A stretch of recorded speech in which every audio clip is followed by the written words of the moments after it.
हमारा विश्वस्त पड़ोसी बांग्लादेश इन दिनों संक्रमण के दौर से गुजर रहा है, यानी ट्रांजिशन के दौर से।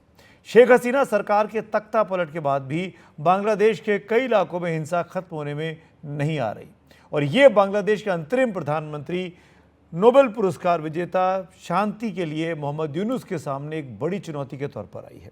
मोहम्मद यूनुस एक जाने माने अर्थशास्त्री हैं और एक नायाब पहल ग्रामीण बैंक के जरिए लाखों गरीब लोगों की जिंदगी बदलने के लिए, उनको कामयाब प्रयोग के लिए उनको जाना जाता है, और इसीलिए उनको नोबेल का शांति का पुरस्कार भी दिया गया।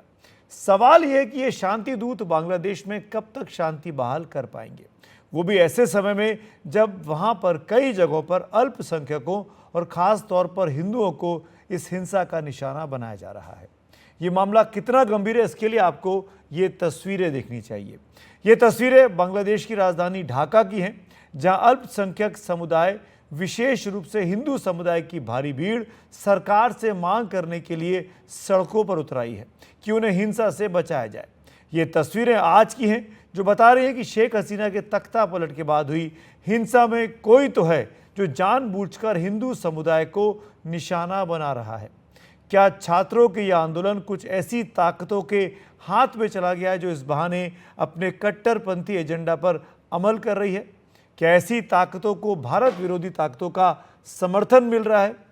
ताज़ा खबरों के मुताबिक शेख हसीना के तख्ता पलट के बाद से बांग्लादेश के 52 जिलों में जब तक अल्पसंख्यक समुदाय, खास तौर पर हिंदुओं पर हमलों की कम से कम 205 घटनाएं हो चुकी हैं। बांग्लादेश की 17 करोड़ की आबादी में करीब 8% हिंदू आबादी है, लेकिन तख्ता पलट के बाद जो हिंसा हुई उसमें हिंदुओं, उनके घरों और संस्थानों को जानबूझकर निशाना बनाया गया।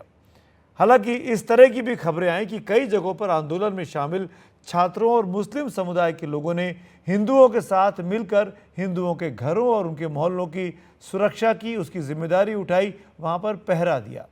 ये एक अच्छा संकेत ज़रूर है, लेकिन बांग्लादेश जैसी आबादी के बीच ऐसे उदाहरण बस गिने चुने सामने आए हैं। ऐसे में सवाल यही है कि हिंदुओं पर हमले की घटनाओं पर पूरी तरह काबू कब पाया जा सकेगा? प्रधानमंत्री नरेंद्र मोदी ने बांग्लादेश के अंतरिम प्रधानमंत्री से फ़ोन पर हुई पहली बात में ही भारत की ये चिंता स्पष्ट तौर पर जता दी थी। इस बीच एक राहत की बात यह हुई है कि हिंसा के बाद सड़कों से गायब हुई बांग्लादेश की पुलिस ढाका की सड़कों पर लौट आई है। दरअसल शेख हसीना के तख्ता पलट के बाद जो हिंसा हुई उसमें पुलिस को भी दंगाई तत्वों ने निशाना बनाया। उनका आरोप था कि हसीना के दौर में पुलिस ने छात्रों पर बहुत जुल्म किया। इसके बाद पुलिस महकमे के लोग कानून व्यवस्था बनाए रखने के बजाय सड़कों से गायब हो गए, क्योंकि उन्होंने अपनी सुरक्षा की चिंता सता रही थी। दरअसल हिंसा में मारे गए 450 लोगों में से 42 पुलिसकर्मी भी थे। बांग्लादेश के 600 में से 450 पुलिस थानों में हिंसा और आगजनी की घटनाएं हुई थी। ऐसे में पुलिस महकमे के नुमाइंदों ने कहा कि जब तक पुलिसकर्मियों की सुरक्षा की गारंटी नहीं दी जाएगी तब तक वो काम पर नहीं लौटेंगे। लेकिन आज अंतरिम सरकार से बातचीत के बाद पुलिसकर्मी काम पर लौट आए हैं। इस बीच भारत के लिए एक चुनौतीपूर्ण स्थिति शरणार्थी समस्या को लेकर भी खड़ी हो गई है। इसीलिए ये ज़रूरी है कि बांग्लादेश में जल्द से जल्द शांति बहाली हो। इसके लिए खुद शनिवार को मोहम्मद यूनुस ने शांति की अपील भी की। उन्होंने अल्पसंख्यकों पर हमलों की निंदा की, छात्रों से कहा कि वो उनकी हिफाजत करें। उन्होंने कहा कि बहुत सारे लोग छात्रों की कोशिशों को नाकाम बनाने में लगे हैं। उन्होंने याद दिलाया कि ये अल्पसंख्यक भाई हैं और उन्होंने बांग्लादेश के लिए बराबरी की लड़ाई लड़ी है। मोहम्मद यूनुस इस दौरान अल्पसंख्यक छात्र संगठनों के नुमाइंदों से भी मिलने की बात कर रहे हैं। इन संगठनों ने भी अपना पूरा एजेंडा तैयार कर रखा है। उन्होंने 8 सूत्री मांग पत्र भी तैयार रखा है।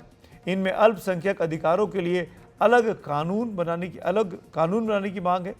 हाल के हमलों के केस के लिए फास्ट ट्रैक ट्राइब्यूनल बनाने की मांग है। अल्पसंख्यक हितों के लिए अलग मंत्रालय बनाने की भी मांग है। बांग्लादेश की अंतरिम सरकार में गृह मंत्रालय से जुड़े सलाहकार रिटायर्ड ब्रिगेडियर जनरल सखावत हुसैन ने हमारे कार्यक्रम सच की पड़ताल में भरोसा दिलाया कि बांग्लादेश हमेशा से सेक्युलर रहा है और सेक्युलर ही रहेगा। and in the Thana, or जो paramilitary force was there, army was there, उन्होंने एडमिट किया है कि दे हैव रिस्टोर्ड। और I promise I will give me time, I will go. अगर आपका कोई नुकसान हुआ है और नुकसान कोशिश करूंगा कि गवर्नमेंट पेज फॉर इट। लेकिन मैं आपको बहुत क्लियर बताता हूं कि this country is not communal country. हम बचपन से बड़े हुए हैं एक ही साथ। Very soon we are going to have rath yatra, and today I have said you every district will have a security plan and program so that that Rath Yatra is or without any problem it finishes. And I will assure you that we'll put all strength of security to see that no one touches or no one makes any problem. देखिए, ये दुर्गा पूजा के साथ हम बड़े हुए हैं in this part of the world. जी जी। तो ये पूजा जो है वो सबके लिए है। अगर आप, I will invite you to come to Dhaka, ji madam, ji, on the Durga Puja, you will find कि दुर्गा पूजा ढाका में जैसे होता है वो कलकत्ता में भी नहीं होता। मैं चैलेंज करता हूँ। और ये बात तो सच है कि जितनी धूमधाम से दुर्गा पूजा कलकत्ता में मनाई जाती है, पश्चिम बंगाल में मनाई जाती है, वैसी ही ढाका में और बांग्लादेश में अक्सर जब दुर्गा पूजा होती है तो खबरें आती भी हैं। इस बीच सूत्रों के मुताबिक बांग्लादेश में भारत के खिलाफ सेंटिमेंट ज़्यादा है, पाकिस्तान के पक्ष में लोगों की भावनाएं कम है। सवाल यह है कि क्या इसके लिए भारत द्वारा शेख हसीना को शरण देना भी एक वजह है? तख्ता पलट के बाद 8 दिन से शेख हसीना भारत में ही है। उन्हें लेकर आने वाले दिनों में क्या योजनाएं हैं भारत सरकार की, और जानकारी के साथ जुड़ रही है मेरी सहयोगी नीता शर्मा। बांग्लादेश की पूर्व प्रधानमंत्री शेख हसीना को भारत आए हुए 7 दिन से ज़्यादा हो गया है। बताया जा रहा है कि जब उनका प्लेन 5 अगस्त को हिंडन एयरबेस पे लैंड हुआ था, उससे पहले ही भारत ने एक कंटिजेंसी प्लान जो है वो चॉकआउट कर लिया था और उसी के तहत जो है वो कार्रवाई की जा रही थी। फिलहाल शेख हसीना जो है वो दिल्ली, सेंट्रल दिल्ली में बताई जा रही हैं। उनके साथ कुछ उनके लोग भी हैं जो उनके साथ रह रहे हैं, लेकिन उनके यहाँ होने से भारत के लिए कुछ मुश्किलें जो हैं वो साफ जो हैं वो दिखाई पड़ रही हैं। जो रिपोर्ट्स भेजी जा रही हैं नेशनल सिक्योरिटी काउंसिल में, उनके मुताबिक बांग्लादेश की ग्राउंड सिचुएशन जो है वो अभी भी खराब है। वहां पे रेडिकल और अल्ट्रा रेडिकल फोर्सेस जो हैं वो प्रोटेस्ट में जो हैं वो हिस्सा ले रही हैं। साथ में ये भी आया है सामने कि वहाँ पे एंटी इंडिया सेंटिमेंट ज़्यादा है, बल्कि जो प्रो पाकिस्तानी सेंटिमेंट है वो वहाँ पे नहीं है। लेकिन कुछ सोशल हैंडल्स में इसे लेकर भी प्रोपोगेट किया जा रहा है। भारत सरकार को जो सोशल मीडिया पे जानकारियाँ आ रही हैं उसे लेकर भी भारत सरकार जो है वो चिंता में है। दूसरी बड़ी बात जो सामने आ रही है कि जो वहाँ पर ये जो वहाँ के प्रधानमंत्री हैं उनने जो स्टेटमेंट दिया, उन्होंने कहा कि जो अपराइज है ये बिगेस्ट अपराइज था बांग्लादेश का, और साथ में अगर अनस्टेबल बांग्लादेश होता है तो उसका असर जो है वो कहीं ना कहीं नॉर्थ ईस्टर्न स्टेट्स पर भी दिखाई पड़ेगा। इसे लेकर जो सुरक्षा एजेंसीज हैं वो थोड़ी चिंता में हैं, क्योंकि ये याद करना होगा कि भारत की जो नॉर्थ ईस्टर्न स्टेट्स के जितने भी अल्ट्रास थे, जब इंसर्जेंसी वहां पर चल रही थी तो वो भागकर बांग्लादेश में शरण ले रहे थे। लेकिन भारत सरकार ने बांग्लादेश के सरकार के साथ मिलकर कार्रवाई की थी, वहां पे कई ऑपरेशंस भी चलाए गए थे। इनमें से बताया जाता है जो परेश बरुआ है वो भागकर म्यांमार भी चला गया था। तो ऐसे में क्या बांग्लादेश एक बार फिर से एक वो जगह बनेगा जहां पर जो इस तरह के एंटी इंडिया लोग हैं या फिर जो रेडिकल्स हैं वो फिर से पनाह लेंगे? इसे लेकर भारत सरकार में चिंता जरूर है। और साथ में जितने भी बॉर्डर एरियाज है, चाहे वो त्रिपुरा हो, साउथ बंगाल हो या मेघालय हो, वहां पे सिक्योरिटी जो है वो टाइट कर दी गई है, क्योंकि ये माना जा रहा है कि वहां से इन्फ्लक्स जो है वो हो सकता है। इस बीच जो वहां के प्रधानमंत्री हैं उनका कहना है कि वो माइनॉरिटीज को सेव नहीं कर पाए, इसके लिए उन्होंने अपना दुख जो है वो जताया है और उनका कहना है कि माइनॉरिटीज जो हैं बांग्लादेश में सेफ रहेंगी। नई दिल्ली से नीता शर्मा, एनडीटीवी इंडिया के लिए। तो शांति दूत मोहम्मद यूनुस साहब के लिए सबसे बड़ी चुनौती शांति बहाली करने की ही है। मेरे साथ 2 खास मेहमान जुड़ रहे हैं इस पर बात करने के लिए। सामरिक मामलों के जानकार ब्रह्म चिलानी जी यहाँ दिल्ली से मेरे साथ हैं, और बांग्लादेश के वरिष्ठ पत्रकार फरीद हुसैन साहब मेरे साथ जुड़ रहे हैं। आप दोनों का बहुत बहुत शुक्रिया। फरीद साहब, मेरा पहला सवाल आपसे है, और पहली चीज़, कैसी सिचुएशन है आज की डेट में, इस वक्त जब मैं आपसे बात कर रहा हूँ ढाका में और पूरे देश में आपके? और दूसरी चीज़ जुड़ी हुई, क्या माइनॉरिटीज़ पर अटैक बंद हुए, कम हुए? अभी तो अभी अभी सिचुएशन नॉर्मल हो सकता है। कुछ स्टे इंसिडेंट हो सकता है, वो बड़ा बड़ा बात नहीं है। वो माइनॉरिटी का जो अटैक हुआ वो अभी बंद हुआ। नया कोई अटैक का रिपोर्ट अभी तक नहीं। वो होम अफेयर्स एडवाइजर जो है ना, वो माइनॉरिटी लीडर को साथ मीटिंग किया, और मीटिंग पे एश्योर किया कि अभी नया कोई अटैक नहीं हो सकता है। अभी तो बहुत कुछ बोला। वो दुर्गा पूजा से बात किया, दुर्गा पूजा से वो बोला जो वो रिकमेंड कर सकता हो एडवाइजरी काउंसिल को, वो 3 दिन छुट्टी होना चाहिए, हॉलीडे होना चाहिए दुर्गा पूजा के बाद। तो ये भी जो है ना, यूनुस साहब ये एक ही बात बोला, और गवर्नमेंट से हिंदू कम्युनिटी को और माइनॉरिटी को ये मैसेज दे सकता हो कि हमारा ये देश आपका वो है, ये देश में आपका जो हुआ उसके लिए मैं हमारा वो सॉरी बोल रहा हो, सेट हो सकता हो। तो अभी अभी आपका कोई प्रॉब्लम नहीं हो सकता। एक लगा हुआ क्वेश्चन मैं आपसे पूछूंगा फरीद साहब, ब्रह्मा सर, मैं आता हूं उसके बाद आपके पास, और वो ये कि शेख हसीना जी पिछले एक हफ्ते से हिंदुस्तान में है, दिल्ली में है, सेफ हाउस में है। इस चीज़ को नई हुकूमत कैसा ले रही है, शेख हसीना का दिल्ली में होना? Are they happy with this और नॉट? अभी नया administration seems not very concern about it. वो बोल रहा है तो अभी जो फॉरेन अफेयर्स एडवाइजर को एक आंसर किया एक पत्रकार को, ये हमारा बिग ऑरिज नहीं है, ये इशू नहीं हो सकता। A person staying in a country as a guest or who doesn't affect our relations with India, ये बोला तो एक कोई खास बात नहीं। तो जो कंसर्न है अपोजिशन से, कुछ स्टूडेंट्स का लीडर से, वो बुला रहा है जो आवामी लीग जो नया कुछ मूव ने ले लिया, तो दे विल रेसिस्ट इट। ये एक और ही है, but government is not openly जी। Expressing it. जी, ठीक है, सिचुएशन। मैं आता हूँ। चलानी साहब, आपके पास आना चाहूँगा। Thanks for your patience. पहली चीज़ तो ये, आज बहुत बड़ा प्रोटेस्ट हुआ ढाका में, हिंदुओं ने किया कि भाई हमारी जान बचाओ, हमारी जान पर आफत आई हुई है। सवाल ये है कि क्या ये नई हुकूमत, जो मोहम्मद यूनुस साहब के स्टेटमेंट्स आए, 3 दिन हो गए हैं, जो नई कैबिनेट बनी, क्या ये माइनॉरिटी का भरोसा जीत पा रही है, आपको लग रहा है? ये इंटरम सरकार के पास कोई कॉन्स्टिट्यूशनल मैंडेट नहीं है। ये कमजोर सरकार है। मोहम्मद यूनुस कोई प्रधानमंत्री थोड़ी हैं, ये तो चीफ एडवाइजर हैं। इंटरम गवर्नमेंट में सिर्फ एडवाइजर्स हैं। एडवाइजर्स के अलावा तो कोई नहीं है इस सरकार में। एडवाइजर्स डिसीजन मेकर्स नहीं होते हैं।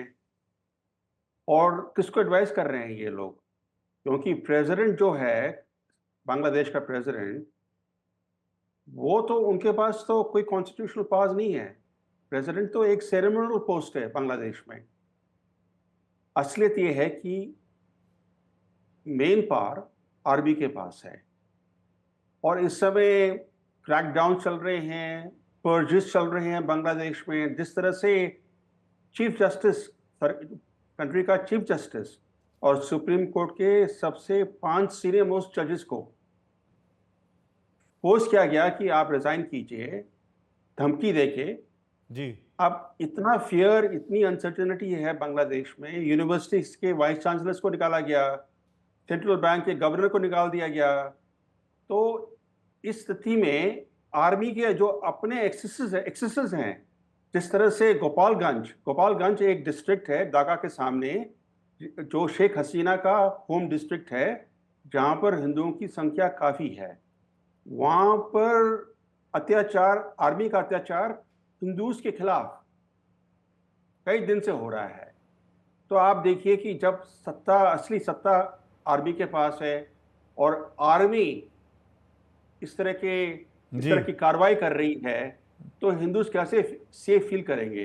राइट। एंड फरीद साहब, आपने सुना ब्रह्मा सर को, ये कंसर्न पूरे इंडिया का है। इनफैक्ट जो ब्रह्मा सर ने कहा, बहुत ही अच्छे शब्दों में उन्होंने रखा। मैं चाहूँगा आप रिस्पॉन्ड ज़रूर करें कि ये ट्रस्ट जीतना बहुत ज़रूरी है कि भाई माइनॉरिटीज़ पर अटैक नहीं होंगे, क्योंकि चीज़ें यहाँ से दूर से ऐसा दिखता है कि सब कुछ आर्मी के हाथ में है कंट्रोल। ये ब्रह्मा सब तो सही बोला, आर्मी तो कंट्रोल कर सकते है, बैकिंग ये सरकार को बोल सकता है कि आर्मी बैक्ड इंटरिम गवर्नमेंट, तो ये सही डिस्क्रिप्शन है। तो आर्मी ये सरकार का बहुत सपोर्ट दे सकता हो। तो जो गोपालगंज का जो इंसिडेंट बोला, वो पर सारे लोग क्लैश किया आर्मी के साथ। ये आर्मी पेट्रोल टीम उधर से वो दो आर्मी व्हीकल आग लगा दिया, बहुत टेंशन है हुआ पर। अभी जो है ना, तो big concern, 15th of August is the national mourning day. This marks वो जो हमारा जी जाति पिता जो है बंधु शेख मुजीब, उसका असैसिनेशन का एनिवर्सरी है। तो वो दिन तो छुट्टी है, हॉलीडे है। तो अभी सब लोग का रहा है जो दिन छुट्टी रहा और नहीं रहा।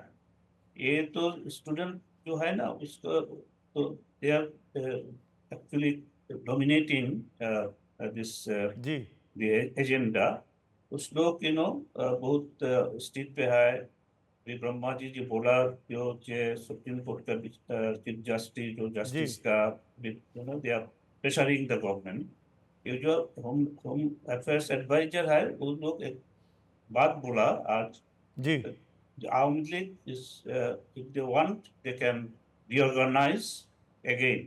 So the students came out on the streets, started demanding that such advisor नहीं चाहिए। ये बात है, ये स्टेबिलिटी राइट। का ब्रह्मा सर, एक क्लास सिचुएशन है। कमेंट में आपसे चाहूँगा, 15 अगस्त आ रहा है, अपना इंडिपेंडेंस डे, बांग्लादेश का मॉर्निंग डे, जैसा कि फरीद साहब बता भी रहे हैं। मुजीबुर रहमान की हत्या उसी दिन हुई थी। कुछ एंटिसिपेट कर रहे हैं हम लोग, कुछ हो सकता है? क्योंकि अब मुजीबुर रहमान की उनकी उनकी स्टैचू के साथ क्या हुआ हम सब ने देखा है। जो कुछ बांग्लादेश में हुआ, ये बहुत कंसर्न, इसके बारे में ना केवल हिंदुस्तान कंसर्न्ड है, बांग्लादेश भी कंसर्न्ड है, क्योंकि जो बांग्लादेश की हिस्ट्री है उसको मिटाने की कोशिश की गई है। आप देखिए कि जब मालदीव्स में 2012 में जब इलेक्टेड प्रेसिडेंट नशीद को हटाया गया एक कू में, तो इस्लामिस्ट जाके जो मालदीव्स के जो मेन म्यूजियम है वहाँ पर जाके उन्होंने हर चीज़ नष्ट कर दी, जिससे मालदीव्स का जो प्री इस्लामिक हिस्ट्री है वो पूरी तरीके से इरेज हो जाए। तो उन्होंने बुद्धिस्ट स्टैचूज, हिंदू स्टैचूज सारे तोड़ फोड़ के म्यूजियम को जी नष्ट कर दिया।